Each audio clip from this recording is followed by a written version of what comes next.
It's your buddy Mike Messier, Mike's Instant Movie Review. So, not another church movie. It's not a Tyler Perry movie. It's not another church movie. It's a parody, if you would, on Tyler Perry movies. Now, guess what? Should you go see this movie? Should you go not? I think there is an audience for this movie. I don't think I'm it. So I'll get into that in the full review. I think most people probably won't get much out of this movie, but there is an audience for it, and I want to discuss that now. So this might be a review that you want to watch before you go see the movie, because I'm going to kind of decode it and tell you, would you find this funny, amusing, entertaining, or whatnot?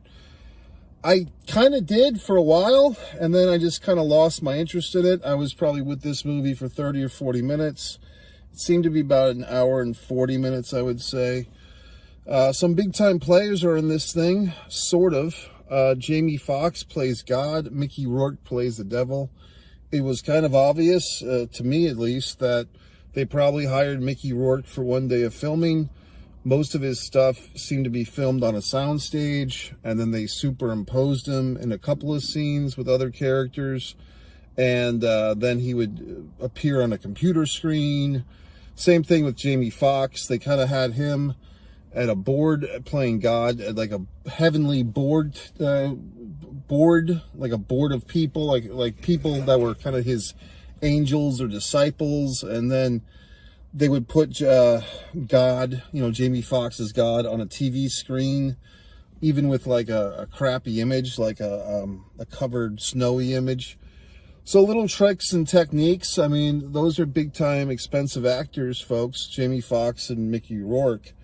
So it looks like maybe they hired Jamie for 2 days and probably Mickey for 1 day, but even just hiring those guys for a couple of days each is very expensive. So I give the filmmaker, I think the gentleman's name was Johnny Mac, credit. This was another one of those films, folks, like going back old school, Coming to America, and things like that, where a couple of key actors play 3 or 4 characters each, including female characters. And this is where I was a bit confused. And here's the thing, folks. When I have the subscriptions to these movie theaters, AMC in particular, and basically with a subscription, you can see a lot of movies pretty cheaply.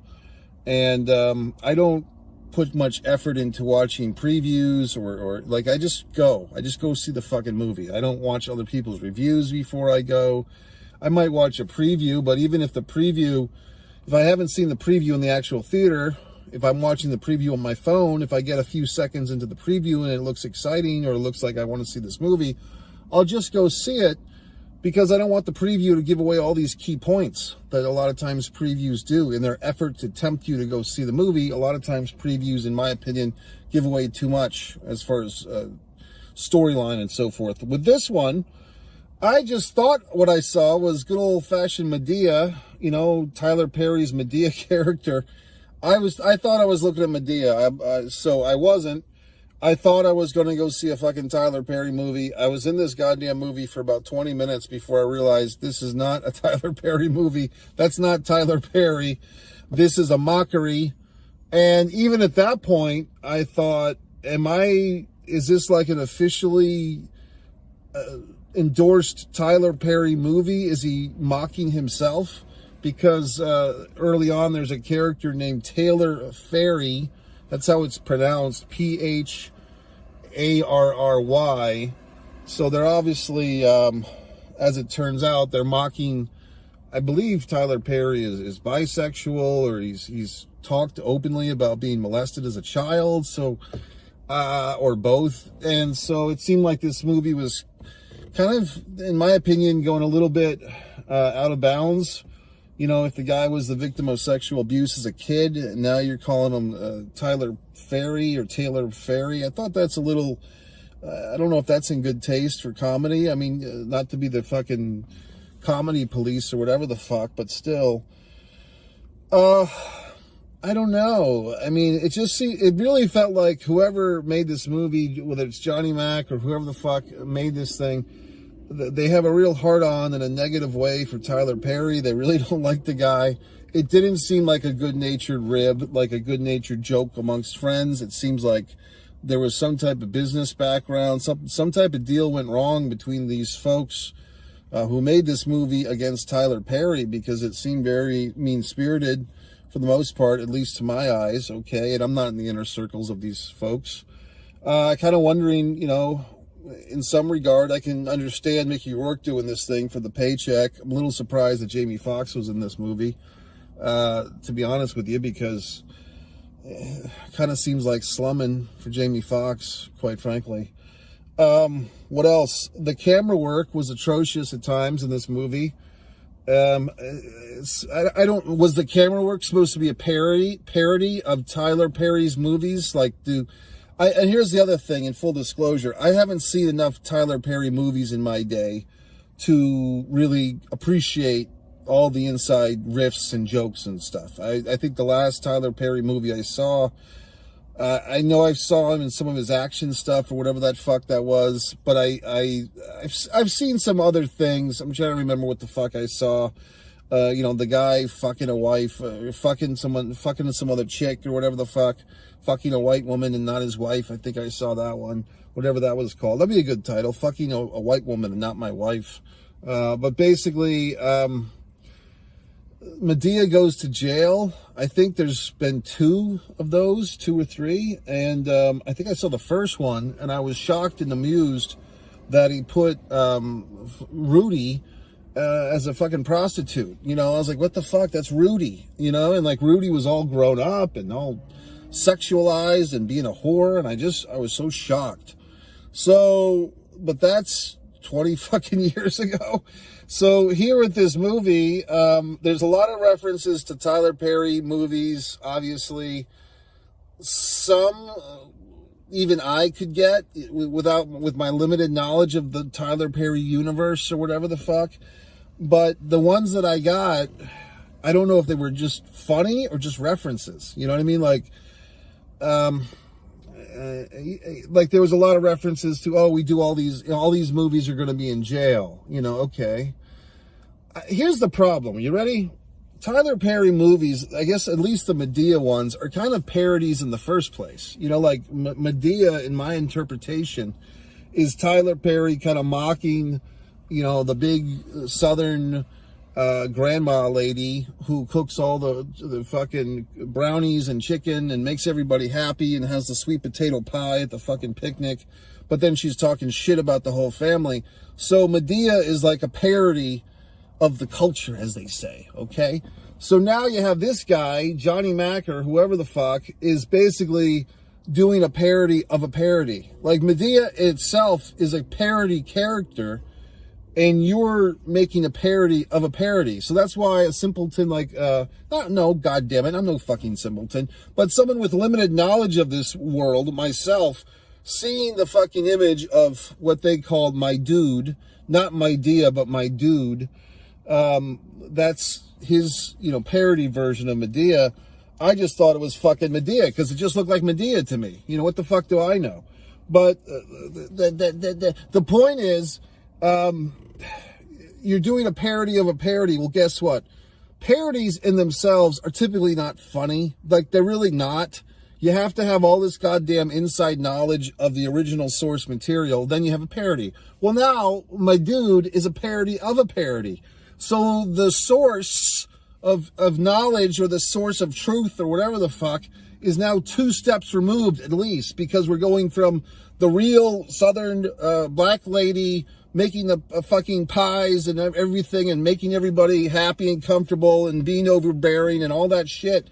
Now we're removing that to Madea, which is a parody, and now we have Madude, who's a parody of a parody. So it's like, asshole, this doesn't work. You know what I mean? Like, it's a funny riff if you're sitting around with your friends and goofing around and they, oh, we should make a movie called, Madude instead of Madea. Like, funny for 5 minutes, but to stretch that out into an hour and 45 goddamned minutes? No, you don't do that. Well, you do, because obviously it's here. But I don't know. It just seemed like a waste of resources. And to me, you ready?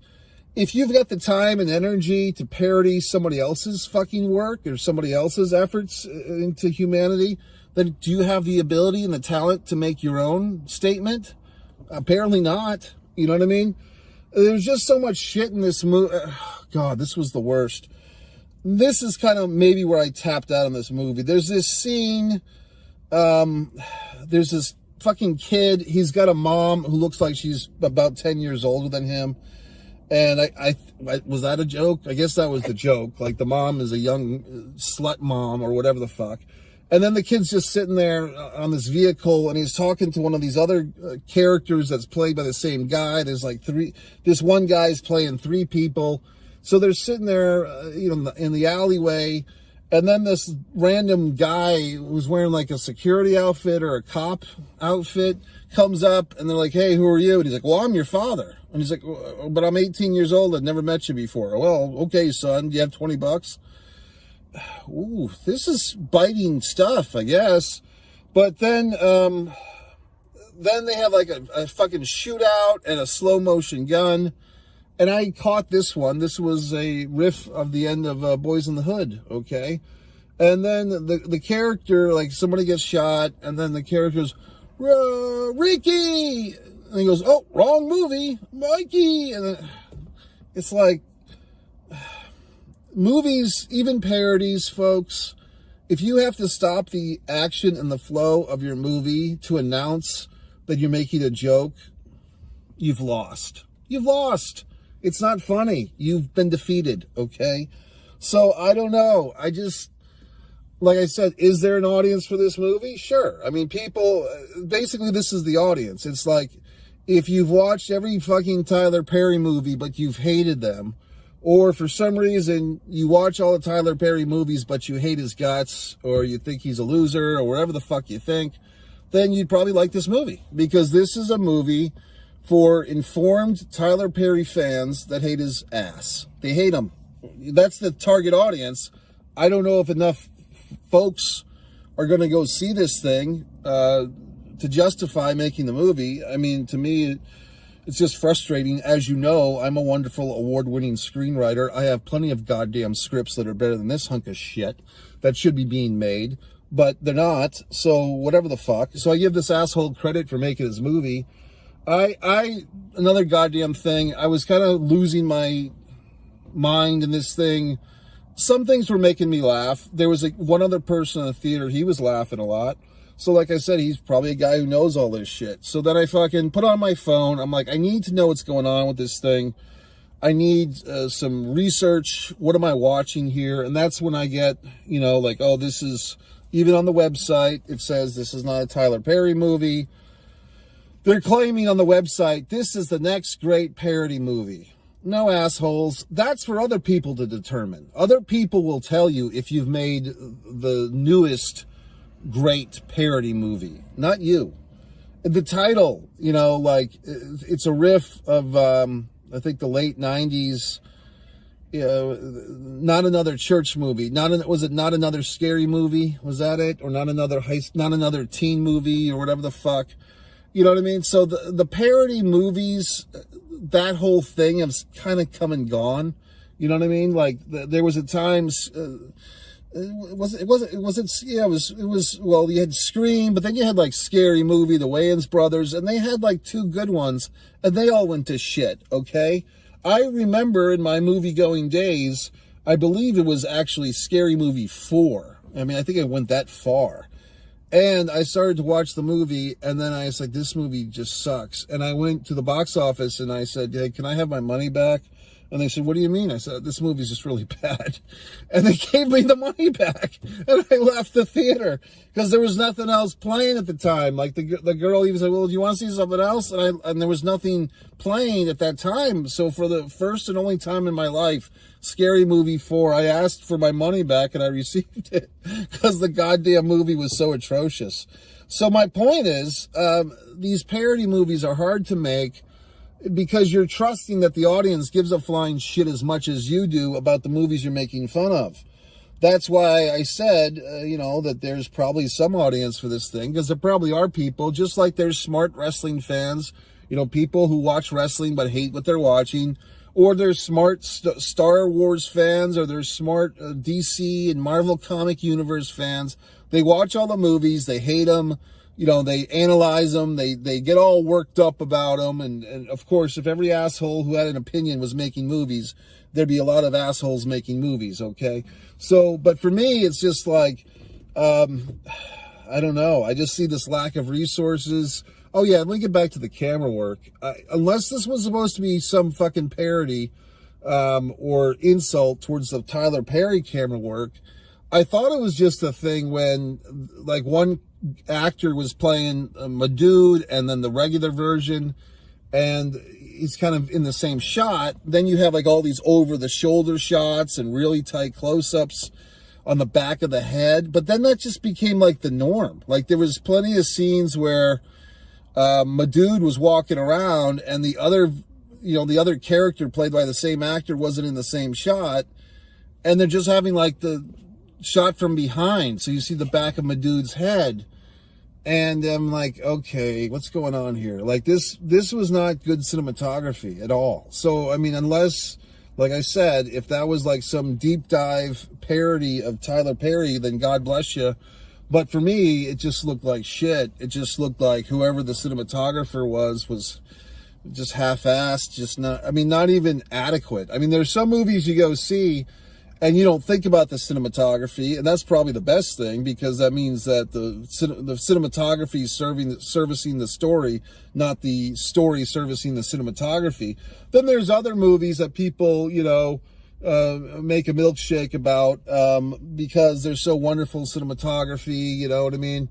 And sometimes those movies are just relying on the good cinematography to coast through an otherwise not so great movie. This one, it's like the cinematography is not servicing the story. It's just jumping out as being bad, like not professional, not even average, but just like bad. Okay. And like I said, the whole thing with like, oh, we've got Mickey Rourke. Oh, we've got Jamie Foxx. Okay. You paid both of these. You probably paid Jamie Foxx for 2 days, which is a hell of a lot of money, even for 2 days. And probably Mickey Rourke you paid for a day. And, you know, a decent chunk of change going to those guys, but you're not paying them like a fucking DC Universe salary or whatever the fuck. You're not paying like the Iron Man 2 Mickey Rourke bill by any means. Anyway, so that's it, folks. Those are my thoughts. A good, I don't know, I was going to say a good try, but I mean, I just feel like something like this, the stuff that I understood was so mean-spirited, you know, making fun of this Tyler Perry guy, whatever his deal is, if he's gay or bisexual or he was molested as a child or whatever the fuck. His relationship with Oprah Winfrey, I mean, this character was kind of funny. Oprah Windfall was a direct insult, parody, as they say, to Oprah Winfrey.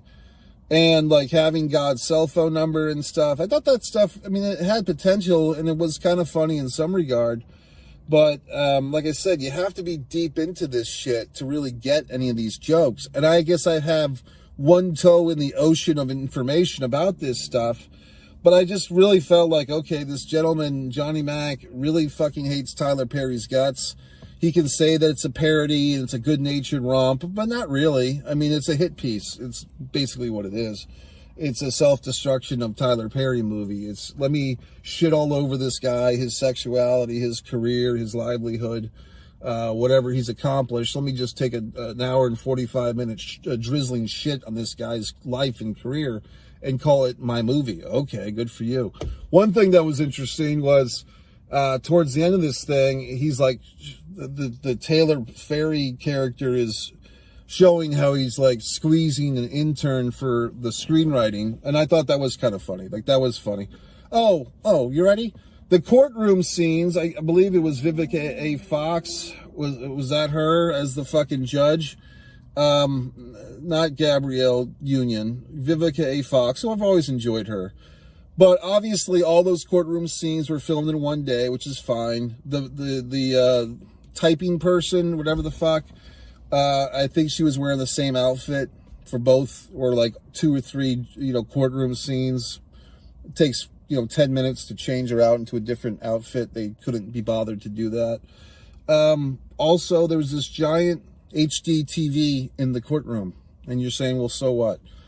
Here's a little new fucking pet peeve of mine with these movies, folks. If you go to a movie, you see a movie or a TV show, and there's like a scene where there's a giant HD TV in the picture. Like you're watching the movie, but in the background, there's this giant HD TV that's not plugged in. There's nothing on the screen. It's just there.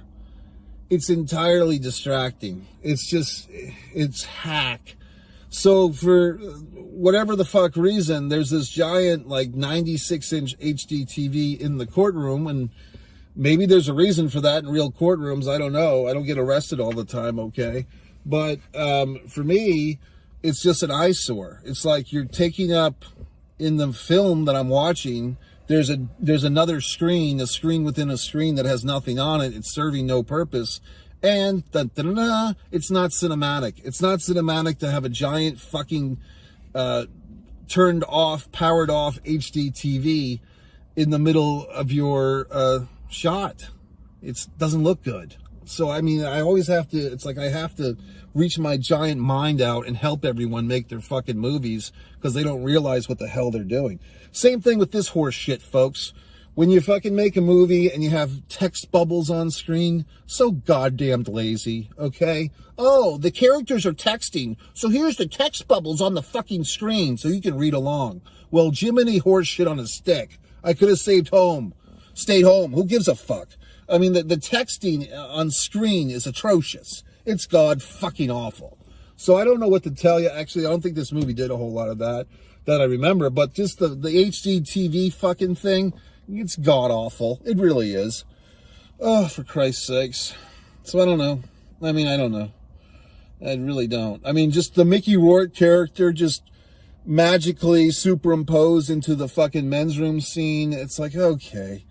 You know, it just reeked of like cost cutting and laziness and horse shit and inside jokes that no one's going to give a fuck about.